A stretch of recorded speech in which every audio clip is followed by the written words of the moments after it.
Hey there, welcome to the team, Rookie. I am absolutely thrilled you're here. Consider me your personal coach, and think of this explainer as your ultimate starter playbook for mastering the board. We're going to take the beautiful, ancient, and sometimes kind of complex world of chess and break it down into a really clear strategic game plan so you can hit the ground running with absolute confidence. Let's get into it. 16. That's the magic number. It's the exact number of pieces you get in your starting army.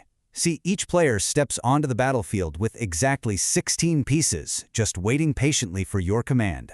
And your job as coach and commander? Well, it isn't just to move them around randomly. It's to know exactly what every single one of those 16 players can do, what their unique strengths are, and how they function together as a unified team. All right, here's a quick look at today's game plan. First, we'll officially meet your chess army.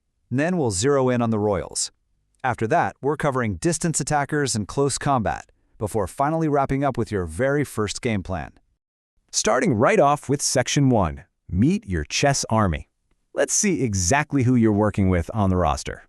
So here is how those 16 pieces actually break down. You've got a front line of 8 pawns. These guys are your gritty, everyday foot soldiers. Right behind them, you have your minor pieces. That's 2 knights and 2 bishops. Backing them up are the major pieces, your 2 rooks. And finally, sitting right dead center of it all, your 2 royals, 1 queen and 1 king. Every single one of these groups has a highly specific job, and your ultimate victory completely depends on making them work together in perfect harmony. Moving right along to Section 2, the royals. It's time to meet your absolute VIPs, the king and the queen. Literally everything you do on the board revolves around these two. On one side, you have the king. He can only move one single square in any direction, up, down, sideways, or diagonal. Strategically speaking, well, he's not fast, and he relies heavily on his team for protection. But listen, he has infinite value. If you lose the king to an inescapable attack, which is called checkmate, you lose the entire game, period. Your ultimate goal is to protect him at all costs, all while actively trying to trap your opponent's king. Now on the other side is the queen. She is your star quarterback, the absolute strongest piece on the board, worth about 9 points in our scoring system. And why is she so highly valued? Because she can move any number of open squares horizontally, vertically, or diagonally. She literally combines the sheer power of a rook and a bishop into one devastating unit. She's incredible for attacking, but strategically, you usually want to hold her back and develop your minor pieces first. If you bring her out too early, she's probably just going to get chased around the board by your opponent's smaller pieces, which means you lose valuable time and totally kill your own momentum. Now, because protecting your king is priority number 1, you actually have a brilliant special maneuver called castling. It's the one time your king gets to work directly with a rook in a single turn, basically tucking himself safely behind a defensive wall of pawns in the corner. You definitely want to do this, because the center of the board usually turns into an absolute war zone early in the game. Remember, protecting that priceless king is the priority, and castling early is simply your best defensive play to make sure he survives the opening chaos. All right, Section 3, distance attackers. Next up, let's meet the heavy artillery of your army. These are the pieces that absolutely dominate from long range. Here we have the rook and the bishop. The rook is a heavy hitter worth 5 points, and it moves any number of open squares horizontally or vertically. Strategically, rooks absolutely thrive on open files, which just means columns on the board with no pawns blocking the way. When the board clears out in the endgame, rooks become incredibly powerful, just sweeping across the back ranks. Then you've got the bishop, valued at about 3 points. The bishop also moves any number of open squares, but strictly diagonally. They are fantastic at slicing all the way across the board from a distance, pinning enemy pieces down before they even realize what hit them. And you know what's really cool? Notice how your 2 bishops complement each other beautifully. Because of how they move, one bishop is permanently bound to the light squares for the entire game, and the other stays entirely on the dark squares. They literally can never cover the same color. But when you use these 2 together side by side, they become a dominating duo on open boards, covering massive amounts of territory. Just make sure you don't accidentally lock them in behind your own pawns. Section 4, Close Combat. Let's shift our focus from those long-range snipers over to the gritty frontline infantry and your trickiest close-quarters specialists. Meet the knight. Just like the bishop, it's worth about 3 points, but man, it moves unlike anything else on the entire board. It moves in this very specific 2-step L shape, 2 squares in one direction and then 1 square sideways. Because of this bizarre twisting movement, the knight attacks on a different color square than the one it's currently standing on. This makes it incredibly unpredictable and just fantastic in closed, locked-up positions where the board is crowded and your long-range pieces are blocked. And here's its absolute superpower. It is the only piece that can jump over other pieces. It can literally leap right over traffic, yours or your opponent's. There's no blocking it.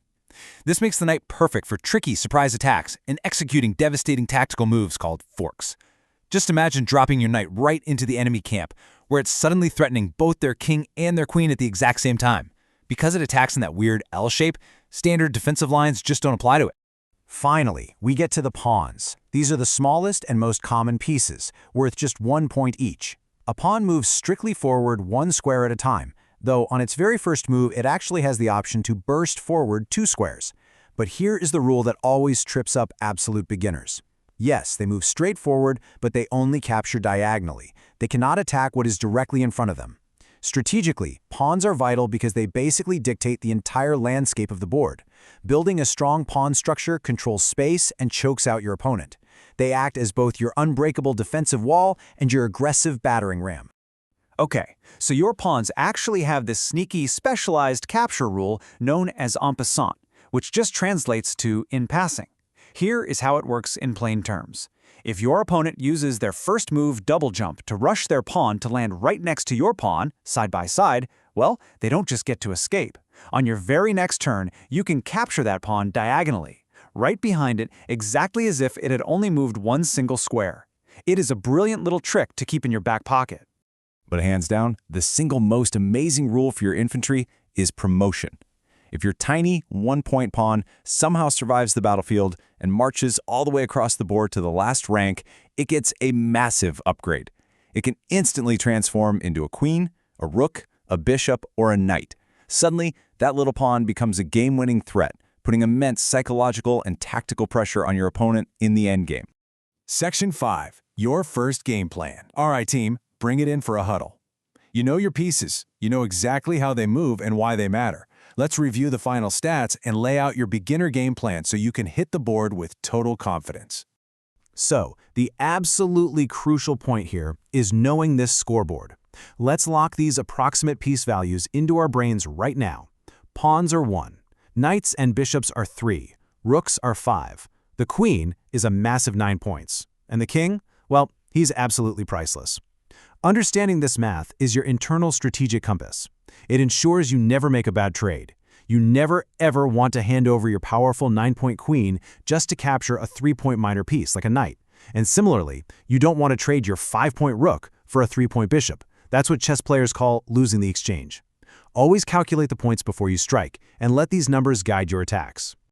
To wrap things up, I want you to stick to this really simple 5-step coach's playbook for your first few games. Number 1, control the center squares.